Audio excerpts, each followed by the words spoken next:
الحمد لله وكفى وسلام على عباده الذين اصطفى أما بعد فأعوذ بالله من الشيطان الرجيم بسم الله الرحمن الرحيم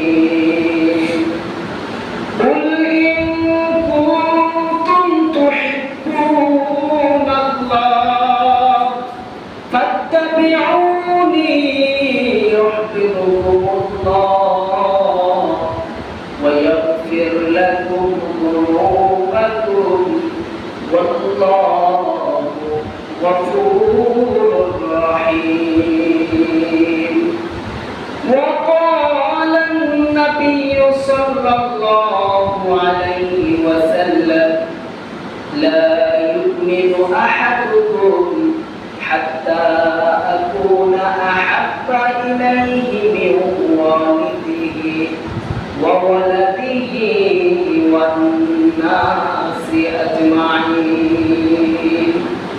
وقال تعالى في شأن حبيبه إن الله وملائكته يصلون على النبي يا أيها الذين آمنوا صلوا عليه وسلموا تسليما. اللهم صل على محمد وعلى آل محمد كما صليت على إبراهيم وعلى آل إبراهيم إنك حميد مجيد. اللهم بارك على محمد وعلى آل محمد كما باركت على إبراهيم وعلى آل إبراهيم إنك حميد مجيد. الحمد لله আল্লাহ তাআলার অশেষ মেহেরবানি যে মহান রব্বুল আলামিন আজকে জুমআর দিনে আমাদের সবাইকে জুরমের মহব্বতে আল্লাহ তাআলার ঘরে মসজিদের ভিতরে জান্নাতের বাগানে আসার বসার কিছু কথা বলা এবং শোনার তৌফিক যে মহান রব্বে কারিম এনায়েত করেছেন সে রব্বে কারিমের দরবারে দিল খুলে প্রাণ খুলে হৃদয় উজাড় করে দিয়ে শুকরিয়া জ্ঞাপন করি। সকলে বলি আলহামদুলিল্লাহ। মুহতারাম হাজিরিন, জিলহজ মাস চলে যাচ্ছে। জিলহজ মাসের পরে যে মাস আমরা পেতে যাচ্ছি এটা হলো মুহররম মাস। আরবি মাসের প্রথম মাস মুহররম মাস। আর এই মুহররম মাসে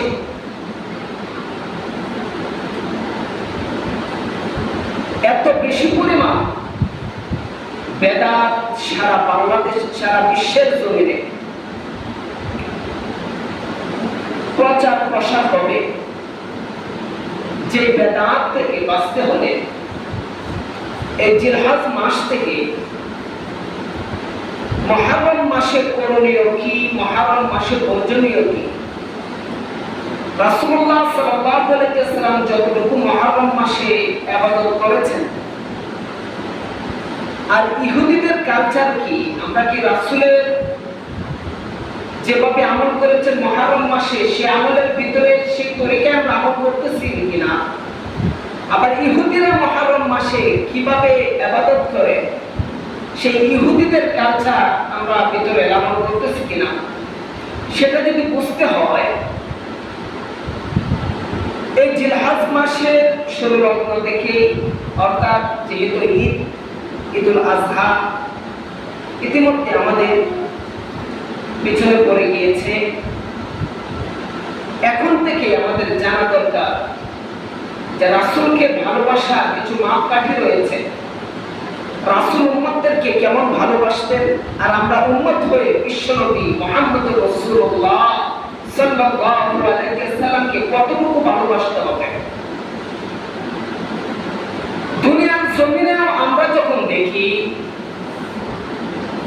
যে একটা মানুষ,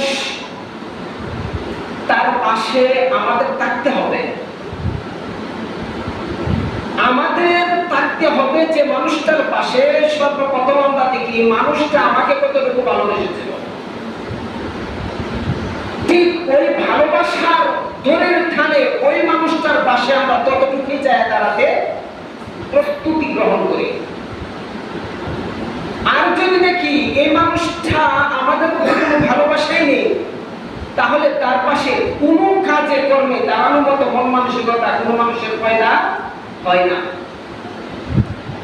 এজন্য সর্বপ্রথম আপনাদেরকে যে আলোচনাটা করতে চাই সেটি হলো উম্মতের প্রতি জনাবে মুহাম্মদুর রাসূলুল্লাহ সকলে বলি সাল্লাল্লাহু আলাইহি ওয়াসাল্লাম, ওনার কতটুকু ভালোবাসা ছিল, কতটুকু মহব্বত ছিল। রাসূল আকরাম সাল্লাল্লাহু আলাইহি ওয়াসাল্লামকে আল্লাহ তাআলা এত মায়া দিয়েছেন যে দুনিয়ার জমিনে আল্লাহ তাআলা সমস্ত মাখলুকাতকে যে পরিমাণ মায়া দিয়েছেন, যে পরিমাণ ভালোবাসা দিয়েছেন, যে এক বুজুর্গ এর উদাহরণ দিয়েছিল যে একটা সমুদ্রের মাঝখানে যদি একটা সুই ডুবানো হয়, আর এই সুইটা সমুদ্রের মাঝখান থেকে যদি আবার উঠানো হয়, তাহলে এই সুয়ের আগার মধ্যে সর্বোচ্চ যদি পানি লেগে থাকে তাহলে 1 ফোঁটা পানি বাঁচতে পারে। আর আল্লাহ তাআলার যে মায়া রয়েছে, যে মায়া মাখলুকাতকে আল্লাহ তাআলা দান করেছেন, সেই মায়া আল্লাহ তাআলার মায়ার সাগর থেকে 1 ফোঁটা সমপরিমাণ। আর এই 1 ফোঁটা মায়াকে 100 ভাগ করেছেন রব্বে কারীম। 100 ভাগ করে 50%, 50% আল্লাহ তাআলা সমস্ত মাখলুকাতকে বাইটা দিয়েছেন। এখন 50% যদি সমস্ত মানুষদেরকে, সমস্ত মাখলুকাতকে আল্লাহ তাআলা বাইটা দেয়, এই 50% এর ভিতরে মা আছে, বাবা আছে, আত্মীয় স্বজন রয়েছে।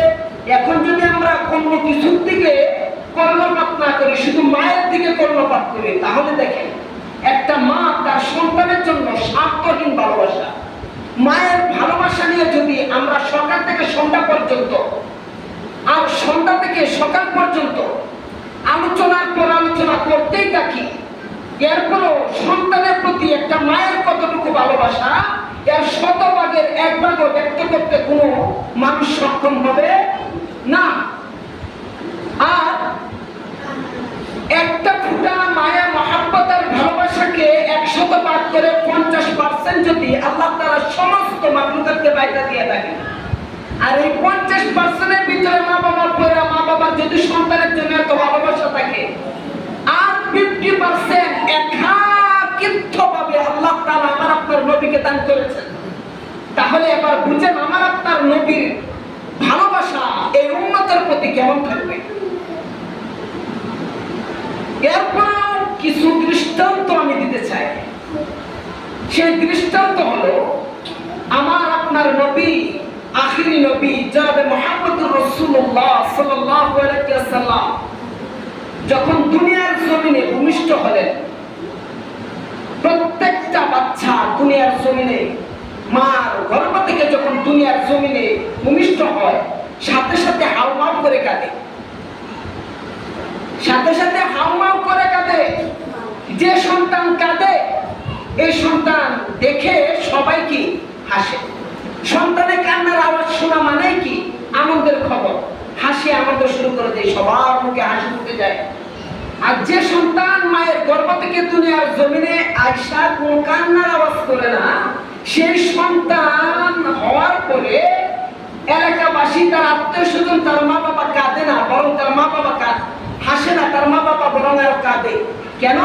সন্তান যদি মার গর্ভ থেকে দুনিয়ার জমিনে আয়সা আও আও করে কাঁদে, তাহলে এটা খুশির কথা, তার সন্তানের জবান ঠিক রয়েছে। আর যদি না কাঁদে, তাহলে সন্তান কোনো অসুস্থ রয়েছে, এটাই প্রমাণিত হয়।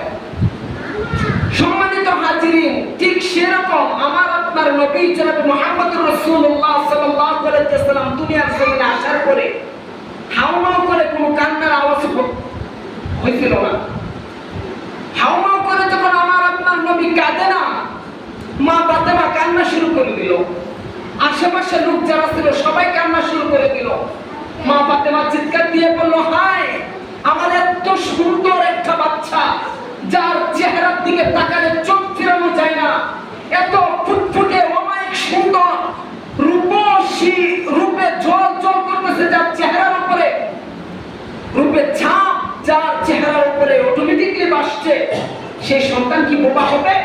সেই সন্তান কি বাকশক্তিহীন হবে? এই মনে করে কান্না শুরু করে দিল।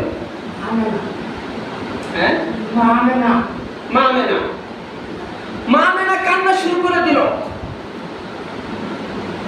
এমন ভাবে কান্না শুরু করে দিল, আসলে তো এটা ভয়ের বিষয়। একটা সন্তান যখন হয়, আর এই সন্তান হওয়ার পরে যখন সন্তান অসুস্থ থাকে, 10 মাস 10 দিন গর্ভে ধারণ করার পরে যখন এই সন্তানের মুখ থেকে কোনো আওয়াজ বের হয় না, তখন প্রত্যেকটা মা মনে বিচলিত হয়, ভারাক্রান্ত হৃদয়ে পরিণত হয়।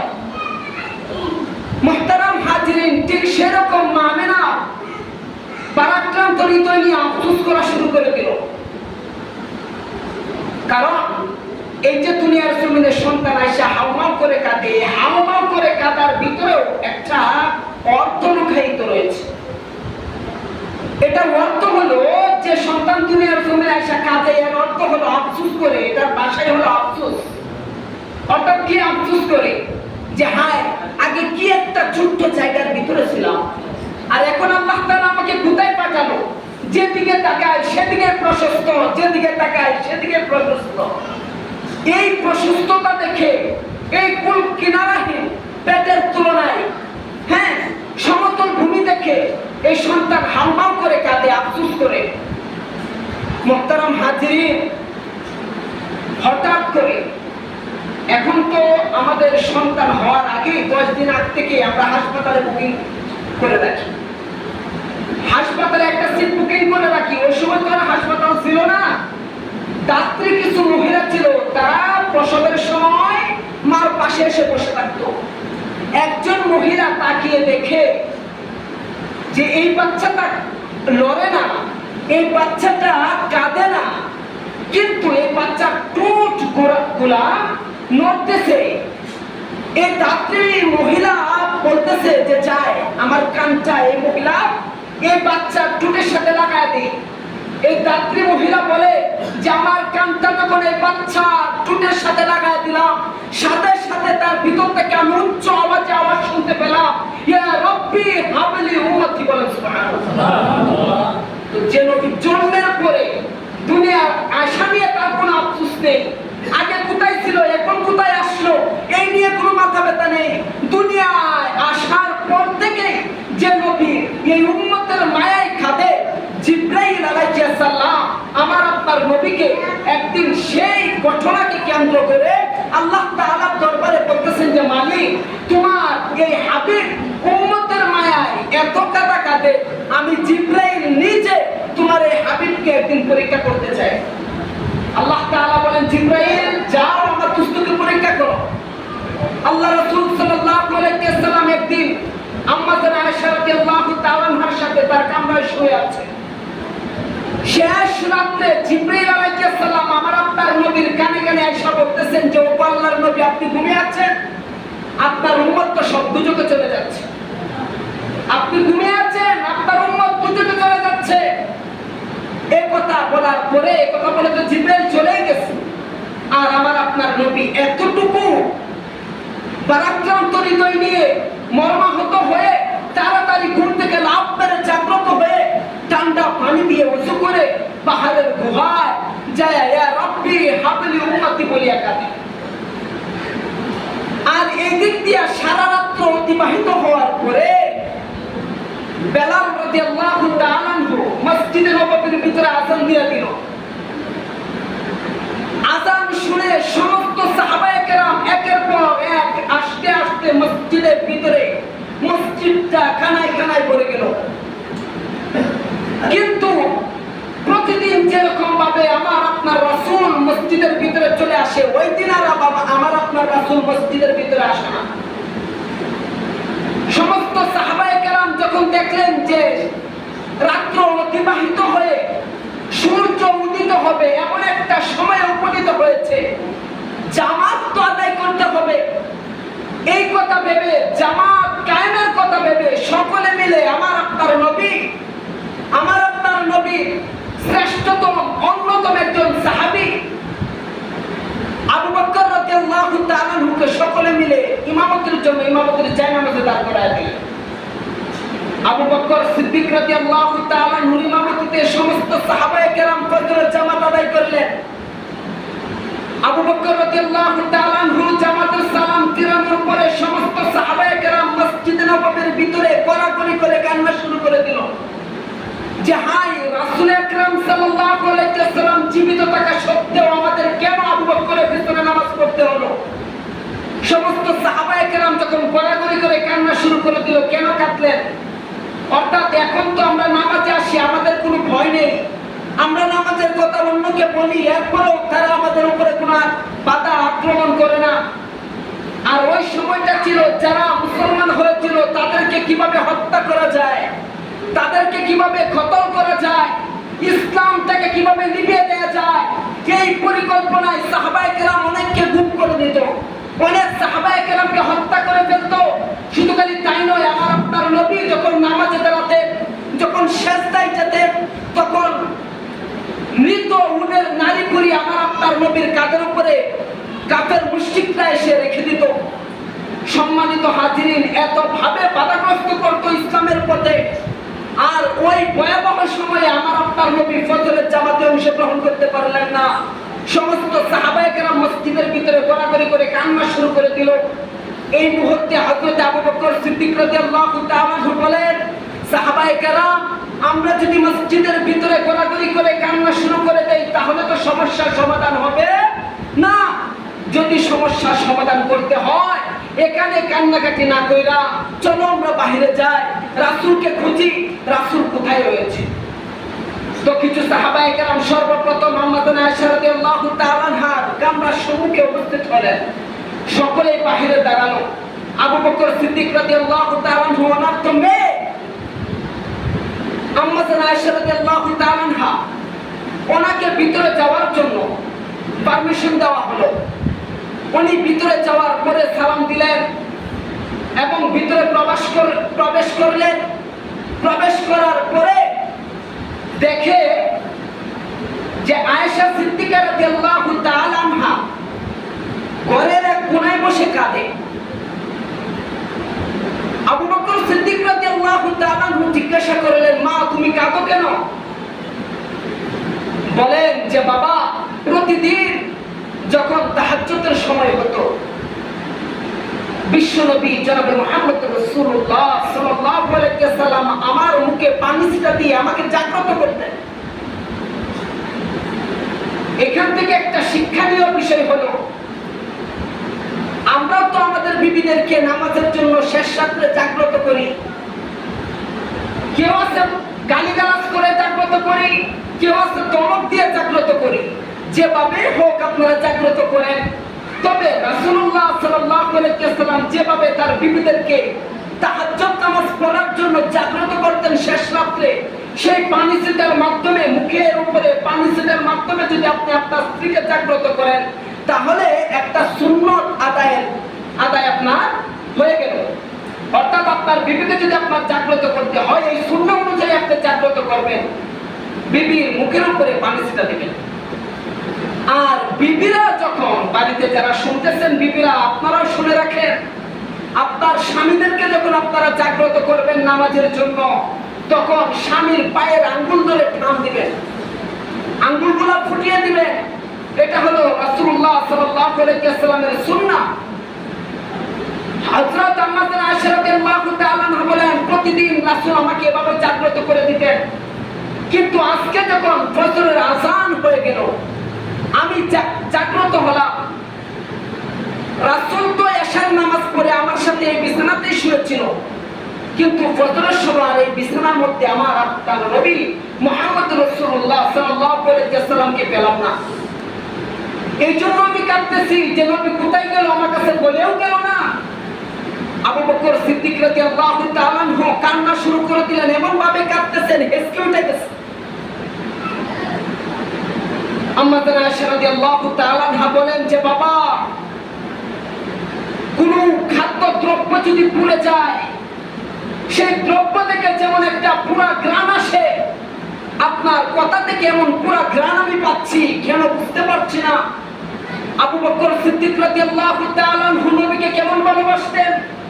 আবু বকর সিদ্দিক রাদিয়াল্লাহু তাআলা আনহু বলেন, আমি যখন শুনতে পেলাম যে ফজরের জামাতে রাসূল অংশগ্রহণ করে নাই, আর তোমার কামরায় আসার পরে যখন রাসূলের সঠিক নিউজ আমি পাই নাই, ঠিক তখনই আমার কলিজাটা পুরো সারকার হয়ে গেছে, যা আমি কাউকে কখনো দেখাতে সম্ভব হবে না।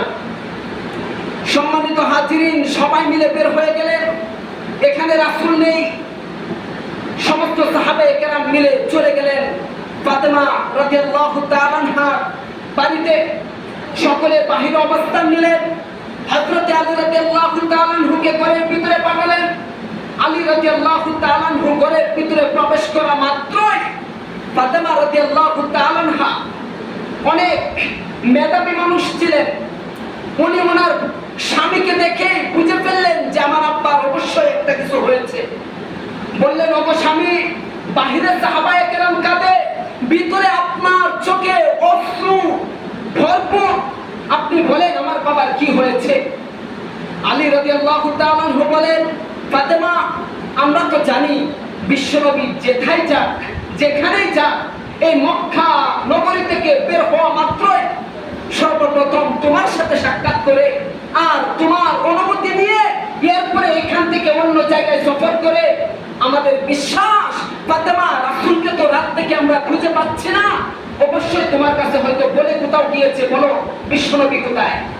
ফাতেমা রাদিয়াল্লাহু তাআলা আনহা কান্না শুরু করে দিলেন যে না, বিশ্বনবী আমাকে কিছুই বলে নাই। বাবার কি হলো, একটা বাবার কোনো সমস্যা হলে তার ছেলে সন্তান যতটুকু না ব্যতীত হয়, তার থেকেও শত শত গুণ বেশি ব্যতীত হয় তার একটা মেয়ে থাকলে সেই মেয়েটা। তো ফাতেমা রাদিয়াল্লাহু তাআলা আনহা তো বিশ্বনবীর মেয়ে, মায়ের মতো ভালোবাসতেন রাসূলকে। তো ফাতেমা রাদিয়াল্লাহু তাআলা আনহা রাসূলের চিন্তায় কান্না শুরু করে দিলেন। আলী রাদিয়াল্লাহু তাআলা আনহু ভাবলেন এখানে সময় নষ্ট করা যাবে না, সাথে সাথে এখান থেকে বেরিয়ে চলে গেলেন। আর এই মুহূর্তে এদিক সেদিক দৌড়াদৌড়ি করার পরেও আমার আপনার নবীকে কোনো জায়গায় খুঁজে না পেয়ে হযরত ওমর রাদিয়াল্লাহু তাআলা আনহু যে ভাষণ দিয়েছিলেন, ইতিহাসের পাতায় সে ভাষণ আজও স্বর্ণাভ করে লিপিবদ্ধ রয়েছে। আলী রাদিয়াল্লাহু তাআলা আনহু খোলা তরবারি নিয়ে মসজিদে নববীর দেয়ালের সাথে তার পিঠ ঠেকিয়ে একটি ভাষণে দিয়েছিলেন, হে কাফের মুশরিকের দল, জেনে রাখ, আজ সূর্য ডোবার আগে যদি আমার নবীকে আমার কুলে ফিরিয়ে দিতে না পারো, তাহলে তোমাদের বডি থাকবে কিন্তু বডির সাথে বডির মাথা খুঁজে পাবে না। তোমাদের সন্তান থাকবে কিন্তু সন্তান এতিম হয়ে যাবে। তোমাদের মা থাকবে কিন্তু মায়ের মুখ খালি হয়ে যাবে। তোমাদের স্ত্রী থাকবে কিন্তু প্রত্যেকটি স্ত্রী বিধবা হয়ে যাবে।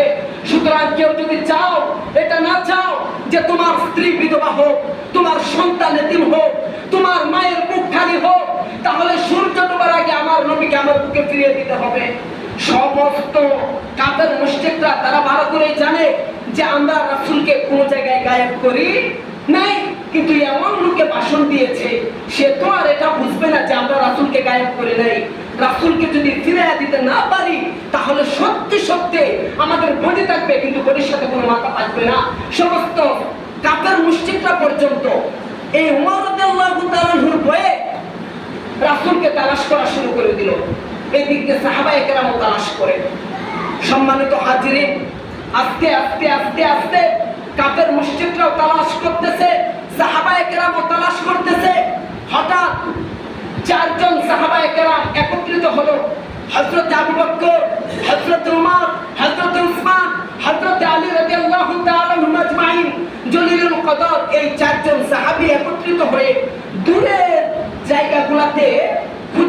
করে দিল। আস্তে আস্তে যেতে যেতে পাহাড়ের গুহার মাঠে গেল। পাহাড়ের প্রত্যেকটা গুহার চেক আপ করার জন্য যখন মাঠে গেল, যায় দেখলো যে এই মাঠের ভিতরে একটা রাখাল তার বকরি খাওয়াচ্ছে। যা বলে যে, রাখাল ভাই, তুমি এখানে প্রতিদিন বকরি চড়াও, তুমি কি আমাদের নবীকে এই রাস্তা দিয়ে হেঁটে যেতে দেখেছো? এই রাখাল বলে যে, তোমাদের নবীকে আমি তো চিনি না, আর তোমরাও কে সেটাও আমি চিনি না। বললেন, আমি আবু বকর। আরেকজন বললেন, আমি উমর, উসমান। আরেকজন বললেন, আমি আলী। এ রাখাল বলেন, উসমান, আবু বকর, আলী, উমর, আমি তাদের নাম শুনেছি, তাদেরকে কখনো দেখার সৌভাগ্য আমার হয় নাই, তবে আজকে যেহেতু দেখেছি আর তোমরা এসে আমাদের কাছে জিজ্ঞাসা করতেছো, তাহলে শোনো, আজকে যখন আমি আমার বকরি নিয়ে এই মাঠে আইসা উপস্থিত হলাম, এই মাঠে যখন আমার বকরি নিয়ে আইসা উপস্থিত হওয়ার পর থেকে আমি দেখতে পেলাম প্রতিদিন এই সুন্দর ঘাস আমার বকরিগুলা খায়, কিন্তু আজকে আমার প্রত্যেকটা বকরি কাটতেছে। কোন একটা বকরি ঘাসের মধ্যে মুখ লাগায় না। শুধু খালি তাই নয়, আমি তাকিয়ে দেখলাম আশেপাশের চতুর্দিকে যত প্রাণী রয়েছে, পাখি থেকে শুরু করে সমস্ত প্রাণীগুলা প্রত্যেকটি জায়গায় তার নিজ নিজ জায়গায় চুপচাপ বসে ক্রন্দন করতেছে। তারা কোনো বাচ্চার জন্য পর্যন্ত তাদের আহার আনার জন্য তাদের স্থান পরিবর্তন করে না। প্রত্যেকটি প্রাণী তার নিজ নিজ জায়গায় বসে বসে ক্রন্দন করতেছে। কেন করতেছে এটা আমি উপলব্ধি করতে পেরেছি। আমি যখন এই মাঠে আসার পরে আমি দেখতে পেলাম যে পাহাড়ের গুহার ভিতরে একটা ব্যক্তি, কে তাকে আমি চিনি না, কিন্তু সে মাথা নিচ দিকে মাটির দিকে লাগায়া, সে তো মুসলমান না, সেটাও সঠিকভাবে বলতে পারতেছে না, যে তার মাথাটা মাটির সাথে লাগিয়ে সে ইয়া রব্বি হাবলি উম্মতি বলিয়া কাঁদে। আর তার কান্নার কারণে আমার একটা বকরির বাচ্চাও ঘাসের মধ্যে মুখ লাগায় না।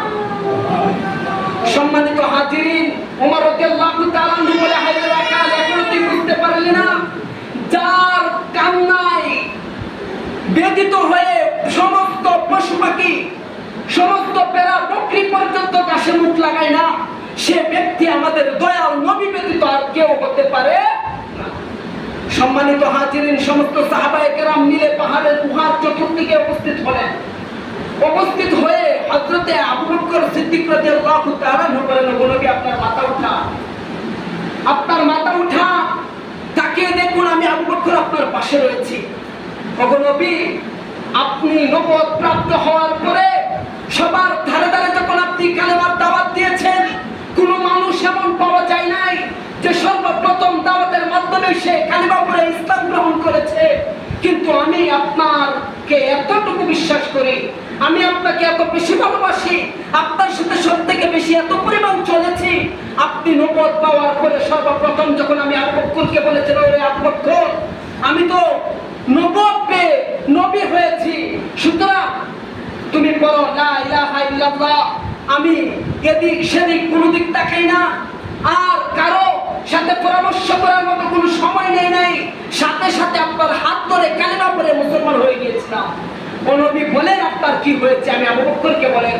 হযরত ওমর রাদিয়াল্লাহু তাআলা চিৎকার দিয়ে বলেন, ওগো আল্লাহর নবী, যে উমর 500 দিরহামের বিনিময় খোলা তরবারি নিয়ে আপনার কল্লা কাটতে এসেছিল, আর আপনার সুন্দর চেহারা মোবারক দেখে আপনার সত্য ধর্ম সে উপলব্ধি করতে পেরে, আপনাকে বেগুনা মাসুম হিসাবে সে নিজ চোখে দেখতে পেরে আপনার কদমের সম্মুখে সেই উমরের মাথাটা লুটিয়ে দিয়েছিল। ওগো নবী, আপনি বলুন আপনাকে কে আঘাত করেছে? আমি উমরের কাছে বলুন। আল্লাহর নবী শুধু কাঁদে, কান্নার আওয়াজ বাড়তেছে, কিন্তু কান্নার বন্ধ করে না, মাথা উঠাই না। হযরত উসমান রাদিয়াল্লাহু তাআলা বলেন, ওগো নবী, আপনার জন্য, আপনার একটা আশাকে পরিপূর্ণ করার জন্য আমার সমস্ত সম্পদ আমি ব্যয় করে দিয়েছিলাম। ওগো নবী, এরপরেও আমার উপরে আপনি আস্থা এবং বিশ্বাসের সাথে আপনি বলুন, আপনাকে কে কষ্ট দিয়েছে, আপনার কি হয়েছে? হযরত আলী রাদিয়াল্লাহু তাআলা বলেন, ওগো নবী আপনারা বলেছেন আসাদুল্লাহুল গালিব, আমি আলী হলাম কাফেরদের জন্য বাঘ। আপনাকে কে কি বলেছে আমার কাছে বলুন, আমি তাকে এখনই কতল করে ফেলবো। ওগো নবী আমি আলীর কাছে বলুন। রাসূলের মাথা উঠাই না। এত কিছু বলার পরেও, এত উসিলা প্রয়োগ করার পরেও আমার আপনার নবী জনাবে মুহাম্মদুর রাসূলুল্লাহ সাল্লাল্লাহু আলাইহি ওয়াসাল্লাম মাথা উঠান নাই। এরপরে সমস্ত সাহাবায়ে কেরাম মিলে গেলেন ফাতেমার কাছে।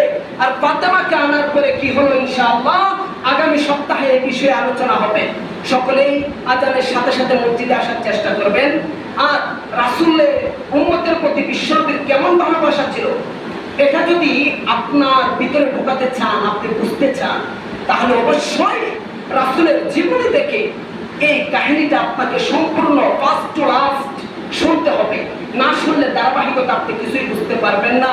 আর এটাও বুঝতে পারবেন না যে কেন আপনার জীবনের চেয়েও লা ইউমিনু আহাদুকুম হাত্তা আকুনা হাব্বা ইলাইহি মিন ওয়ালিদিহি ওয়া ওয়ালাদিহি ওয়ান নাসি আজমাইন।